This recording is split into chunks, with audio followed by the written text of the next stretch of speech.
आज बात हो रही है एक ऐसी पाकिस्तानी टेक्नोलॉजी कंपनी की जो आलमी मैदान में एक बड़ा कदम रख रही है। ये कहानी है सुपरनेट की और इसके अफ्रीका तक के सफ़र की, जो टेक्नोलॉजी और बैनुल अक़वामी कारोबार में एक अहम संगे मील है। तो पहला सवाल तो यही ज़हन में आता है कि भाई एक पाकिस्तानी टेक्नोलॉजी कंपनी अफ्रीका में आखिर कर क्या रही है। ये सवाल हमें टेक्नोलॉजी के मुस्तकबिल और आलमी राब्तों की एक बहुत ही दिलचस्प कहानी की तरफ लेकर जाता है। तो जवाब है सुपरनेट टेक्नोलॉजीज। इस कंपनी ने अभी हाल ही में अफ्रीका के मुल्क तंजानिया में अपना पहला सैटेलाइट कनेक्टिविटी प्रोजेक्ट शुरू किया है। ये एक बहुत बड़ी खबर है जो पाकिस्तान की टेक इंडस्ट्री के लिए आलमी सतह पर नए दरवाजे खोल रही है। तो चलें जरा तफसील से देखते हैं कि सुपरनेट की अफ्रीका में ये आमद इतनी बड़ी बात क्यों है और कंपनी के लिए ये बिलाशुबा एक अहम संगे मील कैसे है। तो सीन कुछ यूं है, कंपनी है सुपरनेट टेक्नोलॉजीज लिमिटेड। प्रोजेक्ट है अफ्रीका में उनका पहला सैटेलाइट पर मबनी कनेक्टिविटी हल और जगह तंजानिया। ये एक फैसला कुन कदम है जो उनके काम को सीधा अफ्रीकी बरे-आज़म तक ले गया है। लेकिन यहाँ एक अहम सवाल पैदा होता है, आखिर सैटेलाइट कनेक्टिविटी ही क्यों, और ख़ास तौर पर अफ्रीका के डिजिटल चैलेंजेस को देखते हुए ये इतनी अहम क्यों है। आइए इसे समझते हैं। बिल्कुल, सवाल तो यही है कि सैटेलाइट ही क्यों, ज़मीनी नेटवर्क्स के बजाय सैटेलाइट टेक्नोलॉजी का इंतखाब क्यों किया गया। देखिए, इसका जवाब अफ्रीका के कनेक्टिविटी गैप में है। मतलब ये कि बरे-आज़म के बहुत से इलाकों में काबिल एतमाद और तेज़ रफ्तार डिजिटल इंफ्रास्ट्रक्चर तक पहुंचना एक बहुत बड़ा चैलेंज है, ख़ास तौर पर दूर दराज देहाती इलाकों में जहां रिवायती नेटवर्क्स या तो हैं ही नहीं या फिर बहुत महदूद हैं। और यहाँ मसला और हल बिल्कुल आमने सामने है।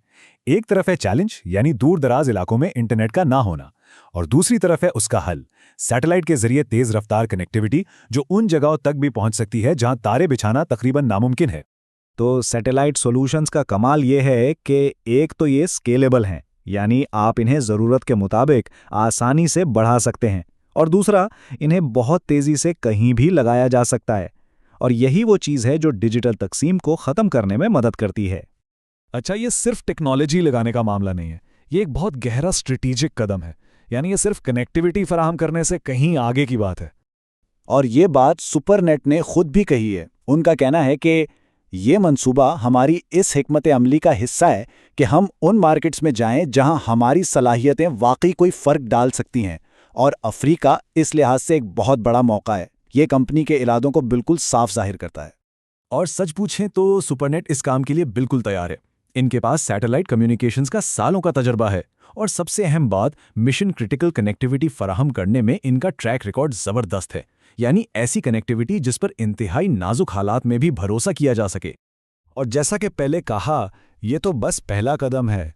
सैटेलाइट के बाद लाइन में है आईसीटी इंफ्रास्ट्रक्चर, फिर साइबर सिक्योरिटी, और इसके बाद दूसरी तमाम डिजिटल सर्विसेज, यानी कि एक मुकम्मल डिजिटल इकोसिस्टम बनाने का मंसूबा है। तो अब जरा आगे देखते हैं इनके मुस्तकबिल के क्या इरादे हैं, क्योंकि उनके अपने बकौल ये तो सिर्फ शुरुआत है। कंपनी खुद इस प्रोजेक्ट को अफ्रीका में एक एंट्री पॉइंट के तौर पर देख रही है, और ये लफ्ज़ बहुत मायने रखता है। इसका मतलब है कि ये मंजिल नहीं, बल्कि एक बड़े सफ़र का पहला स्टॉप है। अफ्रीका के लिए उनका पूरा एक विजन है। तंजानिया से शुरू करके वो अपनी मौजूदगी बढ़ाएंगे, वहाँ की बढ़ती हुई डिमांड को पूरा करेंगे, और फिर आखिरकार अपनी तमाम टेक सर्विसेज को पूरे बरे-आज़म में फैलाएंगे। तो आखिर में एक बड़ा सवाल ये रह जाता है कि क्या एक पाकिस्तानी कंपनी का ये कदम अफ्रीका की डिजिटल किस्मत को बदलने का पहला कदम साबित हो सकता है। यह इस बात की एक बेहतरीन मिसाल है कि कैसे टेक्नोलॉजी सरहदों को मिटाकर एक हकीकी तब्दीली ला सकती है।